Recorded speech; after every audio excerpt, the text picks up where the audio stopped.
Our next outstanding alum is Terry Keeley, class of 1977.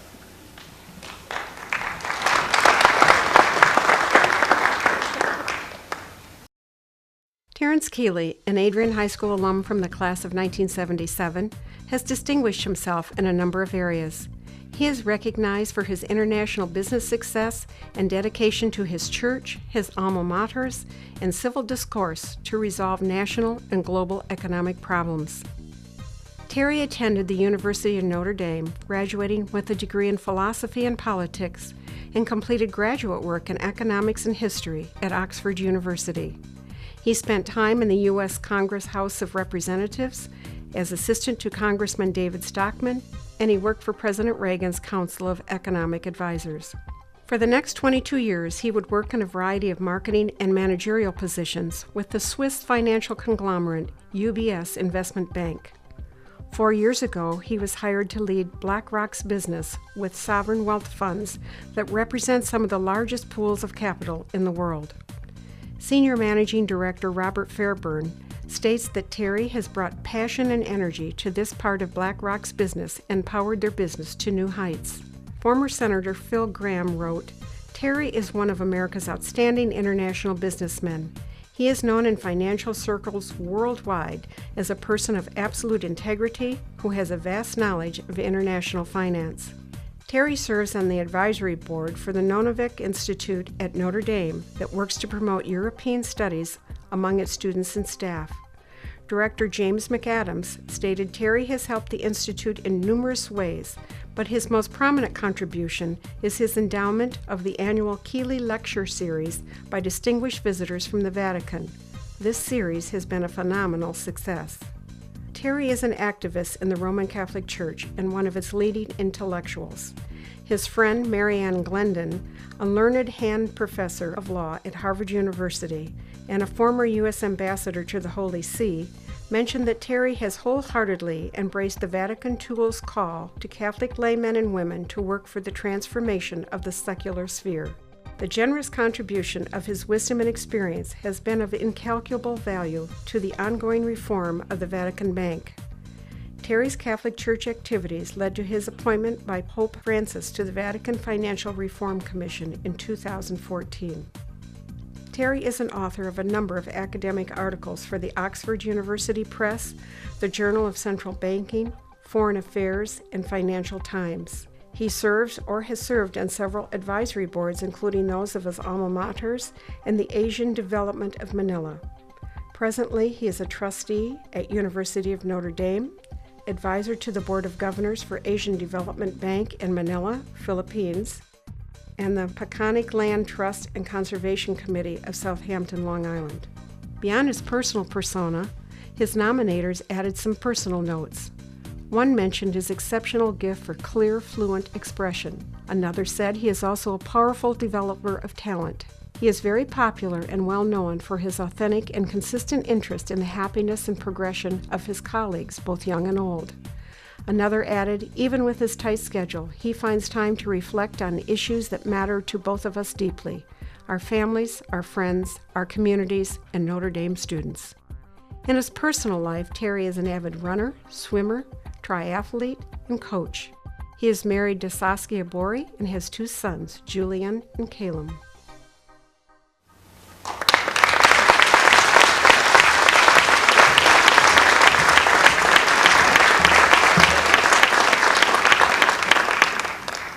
Congratulations, Terry. Please come forward and accept your award.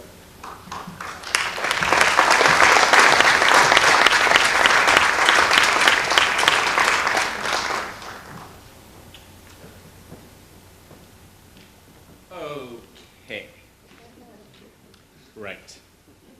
So I'm not really like Steve and Doug. When I was first informed by Lisa that I was going to be honored this evening, I was actually very angry at Rebecca Lynn Burtless Krebs, who nominated me for this award. And she had a co-conspirator. It was Chad Krebs, but I know how that household works, and it was Becky.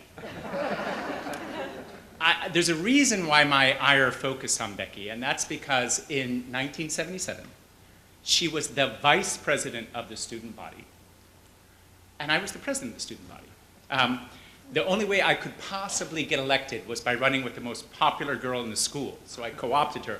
So I think this is her way of kind of getting even with me. I still think it's an act of insurrection, and Becky, you better watch out on our next diving trip. Better check your tanks a little bit more carefully. I would also point out that in that very famous year, 1977, Chad Krebs was head of the liaison committee. This was an appointment made by the president, and it led to, I think, some dangerous liaisons between Chad and Becky, because they've been together ever since. The second reaction, and frankly the more lasting reaction I've had, is somewhat more serious, and I want to reflect on it this evening. I would liken it actually to the reaction that Oskar Schindler has in the closing frames of Schindler's List. I really, like Oskar in those closing frames, don't believe I have done anything particularly special or extraordinary in my life at all. In many ways, I don't think I deserve an honor. I think it's folks like Jim Rubley, who spoke so brilliantly tonight, and Cheryl Cook, who's out in the audience, and folks like Mother Teresa, who are my heroes and heroines, people who have expressed their love and devotion in their daily acts with their students, in a tactile way, really in a loving way, 24/7. Mostly, I have to say, I sit at a computer, I spin out a few notes, I yell at my staff, and occasionally I make a speech. So I don't know what greatness that really calls upon. I also feel like Oskar that I always need to do more, should be doing more, can do more. I haven't done enough. And this is not false modesty in any way. I do want to emphasize this. It's actually a realization that in some really fundamental ways, life is not fair. And the way my life has worked out, for some inexplicable reason, is that I have been disproportionately blessed. Disproportionately blessed and unfairly blessed. It seems the least I can do and should do is share some of that. But this is actually a bit more profound, and I think it's important that we should reflect upon this. Sociological studies show very, very clearly that any little boy, any little girl, born anywhere in the world today, in order to achieve their God-given talents, needs two things more than anything else, two conditions, two attributes. They need to be raised in a loving home, loving, supportive environment, stable environment, ideally by their two biological parents, but if not, at least in a loving and stable home. And they need access to high-quality education and mentorship. So I got incredibly lucky. I've had both of these. But think about this some more. It's really important. No child born anywhere in the world today has any control over the primary variables that matter for their success: their DNA, their family life, and their school districts. These are given. These are not matters of volition. So there's some pretty astonishing conclusions, right? For example, talent mostly ends up going undeveloped because of others' inattention and neglect. Cycles of neglect end up developing, and we end up losing one generation after another. We are really wasting vast amounts of human potential because of sloppiness and laziness. And what's worse, today what we find is those who have more money can pay for the tutors for their students to end up getting opportunities, which frankly other, many more gifted students should be receiving. So I find this relatively tragic, and it's true. As I reflected upon this, and I thought, what little could I do?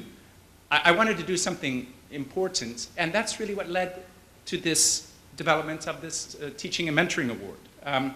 I really wanted to find a way to honor those individuals who are transforming people's lives, people who are actually maximizing our children's potential.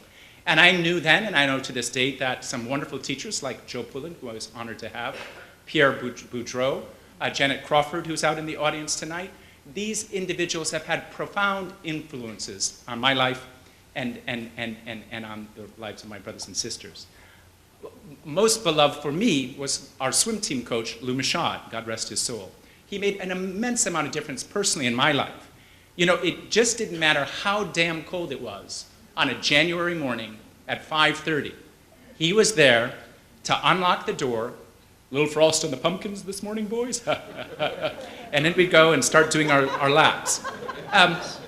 You know, yes, I agree I had an aptitude for math and science, but if it was not for the efforts of Mr. Peters, Mr. Boudreau, JP, I know I would not have gotten my advanced placement credits, would not have placed out of all those, and ended up finishing my university degree in 3 years. But for those gifts that God has given me, that I had not earned at all, but somehow was granted, I would have no chance to live and love and work as I have. But since I have your attention, Lord, I'm sorry to bring this up. You seem to left out quite a few genes. For example, Helen Bleek, I'm sorry, Miss Bleeker, but I was no good at any instrument. I was nowhere near any of your orchestra classes. I apologize. I missed the foreign language gene. I don't know how to computer code, tennis, golf, ballroom dancing, just a whole bunch of things, social graces. I'm also 5'11", and my boys are over 6 feet. So, Lord, if I have a request for the next round of DNA, just a couple more inches would be very much appreciated, I'm just saying. Along with some beloved family members tonight, Aunt Sue, my cousin Mitch, my nephew John Pomelet, my father Dick Keeley, and my eldest brother Michael are here.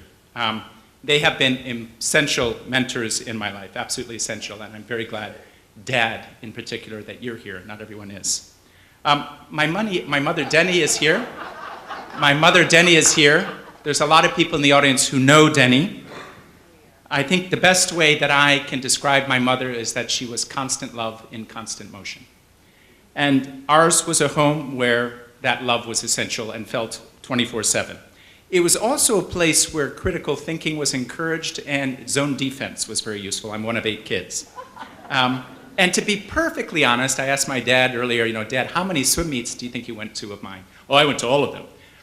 Dad, your memory's not so. I remember you being at one of my swim meets. But don't worry, Pop. I always felt love.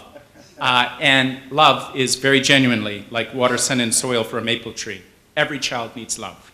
We all need love. In my particular case, I agree with Mrs. Bleeker. Faith has also been extremely important. And some simple prayers I find myself returning to on a daily basis, and I find them very centering, like Micah 6:8. What doth the Lord require of thee, but to do justly, to love mercy, and to walk humbly with your God? It's the coming year that Pope Francis has announced as a year of mercy. And I ask all of you to think about what ways you could possibly be more merciful to those around you who perhaps you've judged unfairly. It's been said that behind every successful man is an exhausted woman. I think Margaret Thatcher also had an exhausted Dennis Thatcher behind her, and I don't know what kind of life Carly Fiorina's husband has had, but I bet it's not an enviable one. My exhausted woman and life partner is in the audience tonight too, Saskia Keeley of Geneva. She was mentioned. Darling, Daddy warned you about me. And I'm really glad, like me, you didn't listen to him. I'm just going to ask you one big favor. Please stick with me. We're not done yet. I'd like to conclude with some advice to those students at Adrian High School who want to be a success and make a difference in the world. First of all, you can. You can make a big difference. So set your sights very high and then go out and exceed them. Don't be at all surprised if you find out that the harder you work, the luckier you get, because luck is really the dividend of sweat. Try to find a group of friends like we had. I have many dear friends in the audience tonight. We had a great class. We were so blessed with our class. And try to be part of the winning team. That is, the friends that believe in you, that summon your greatness, and that you summon greatness out of them. That's the relationships that should be cherished. Keep looking for them if you haven't found them yet, because I know they're out there. Please summon your greatness and their greatness as a team. And no matter what, be very, very grateful for all that you have. Also grateful for those things that you don't have. Gratitude ultimately unlocks the fullness of life. Gratitude leads to joy. And joy, my dear friends, is the ultimate objective of every life well lived. I'd like to thank you, Lisa, for putting together this wonderful night. This started with the mentoring awards, but it's grown into many bigger things, something that I think all of us in the community really cherish. I would like to congratulate all the other winners tonight, and I would like to conclude with Joe Wagley, with Scott Becker, and with Chad Krebs. Please standing. Can we have the lights up, please? Lights up, lights up. Guys, are you ready? You know what we're going to do here. Where's Joe? Where's Joe Wagley? Joe? Where's Joe Wagley? Okay, you ready, guys? Go!